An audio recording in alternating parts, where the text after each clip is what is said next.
All right. Hello, everyone, again. This is Shane Hoffman with the American Solidarity Party Presidential Primary Committee.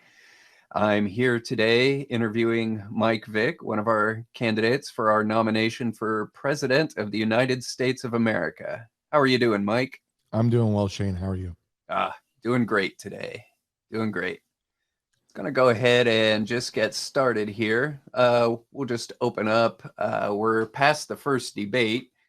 Did you have anything that came out of that debate that you wanted to mention or anything you wanted to clear up from the Well, first debate? Shane, as far as the answers go, I think that they were fine. I did want to clear up. There were some questions I saw from folks on social media about why I was in the car for the entire debate. I wanted to clear up. I was obviously very interested in appearing at the debate. It was very important to me that I do so, but I do also have a job. And last week, that job took me to Atlanta, Georgia. And so I was there in Atlanta until early evening. And my plane actually arrived late on top of that. So I was on the plane until about 4 minutes before the debate started. So the first question, you all didn't see me at all. My video was off, and that's because I was walking through an airport, and I figured you probably didn't need to see me doing that. And I got in the car the minute that I started answering the first question. And it was dark out, so you didn't see me during most of the debate. I got home right before the last question, so you were able to see me during that last part there. But I'm sorry that that happened. I was not in charge of scheduling either event, so they just happened to coincide on the same day. So I was very happy to be able to make it, but I was in transit during that debate. So I appreciate folks for bearing with me there. Yeah, good. Right. This first question comes from some advice I got early in my first campaign. And what they told me was basically, you're going to support a lot of things, but in a campaign, you should have three key topics that are the focus of your campaign, as close to an elevator speech as you can get. What are those three core pieces of the Vic campaign? Sure. So, the three main things that we're focused on in our campaign, are going to be whole life ethics, our economic message, which comes directly from the platform, distributist ownership economics. And I'm personally very concerned about environmental policy issues, something that I've worked on professionally in the past. So those are the three key things that we're focused on: building a post-Roe America, where we are focused on not just unborn children, but their mothers, their families. And we do that through our economic message. And then none of that is going to matter if we don't have a habitable planet. So we're focused on a lot of issues, but those are some of the key issues that we're focused on. All right, thank you. After the first debate, I heard from a couple of people that it's a little hard to tell one candidate from another. That is probably because we have so many people on that whole life platform.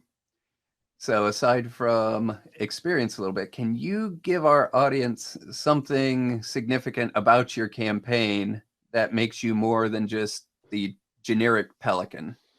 Well, sure. So I mentioned this briefly in, I believe it was the last question in the debate, but unlike basically everybody else on the stage there, I came into the Solidarity Party from the left of American politics, and so because of that, I do feel like I'm able to tap into an audience that we're not currently reaching on the level that I think that we could.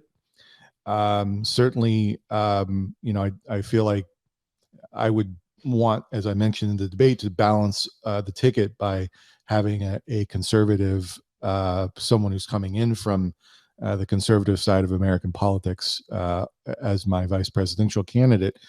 But nobody's going to confuse me from coming in from the Republican Party. I came in as a Democrat. I was to the left of the Democrats on any number of issues, which is where we are as a party.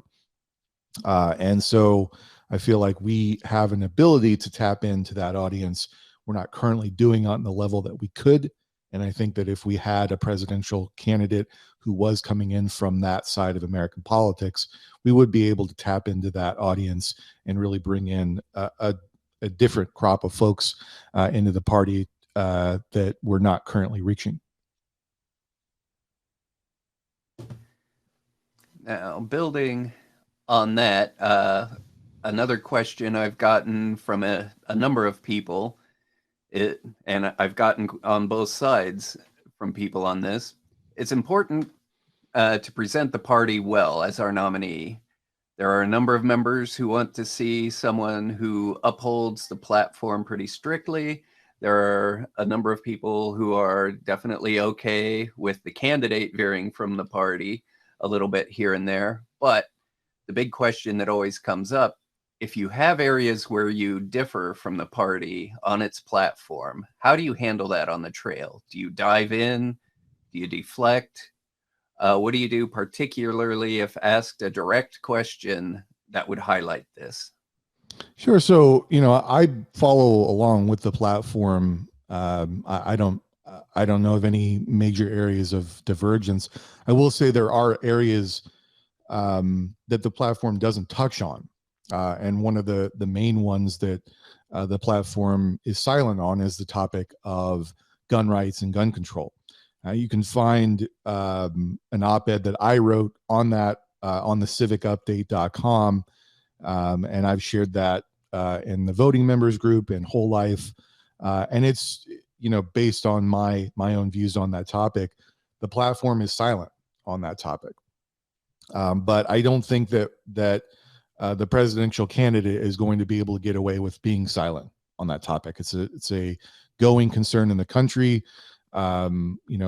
Just this year we've had probably one mass shooting a week. So I think it's of concern to folks. And it's not something where I feel like the presidential candidate's just going to be able to say, well, we as a party don't take a stand on that one way or another. So folks can find my views on that topic in that op-ed. And I do feel like it brings together folks from different backgrounds to come to a good conclusion on that topic. But like I said, it's not really a divergence, so to speak. It's really more a place where I am speaking into an issue that the platform is silent on. All right, thank you. Now, the next question is directly submitted from a member. It says, how many people have volunteered to support your campaign in the ASP primary?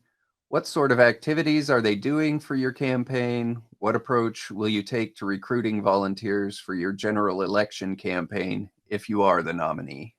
Sure. So it's mostly been me, doing the work. I do have a handful of folks that are doing some outreach, mostly social media outreach on my behalf. And we definitely appreciate that. One of the folks that we've got who's been recruiting folks to support our campaign, Hayden Lay, who has done some work with Democrats for Life of America. It's very supportive. It's been very gratifying to me personally because Hayden is just now going to be turning 18. If I am the nominee, I will be his first vote for president in a general election.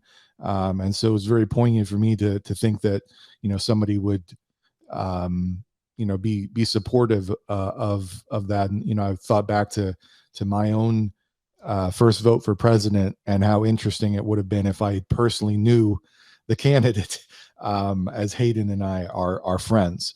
And so, I had actually told him about running before I publicly announced. And so it was, very interesting to me to think that, this is somebody that I know personally who would vote for me in a general election for his first presidential election. So yeah, we do have a handful of folks doing some social media outreach for me. It's mostly been me.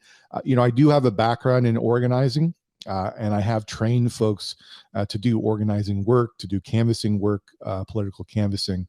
And so, I have a background in that. I am able to bring that into the campaign should I be the nominee. So I'm very excited to do that, and happy to see that grow as we go into the general election. All right, last major question, also directly submitted from a member of the party.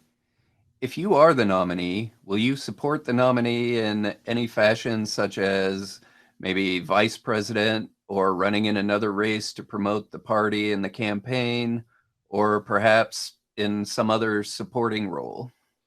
Sure. So as I said, I do have a background in organizing. I'm happy to use that to help the party in any way that I can, even if I'm not the nominee. Certainly would be helpful if I am the nominee to be actively engaged in that. But I'm going to be helping the party, and of course, I will be supporting whoever the nominee is of the party. If the delegates choose me as VP, I would be happy to serve in that role. I am, of course, running for the top spot, but I'm fully committed to the party, and will happily support whoever the party nominates for president. All right, thank you, Mike. Last thing, do you have any closing remarks for any undecided voters or folks who are on the fence about becoming voting members? Sure. So as I mentioned, it's very easy to join. You just head to solidarity-party.org.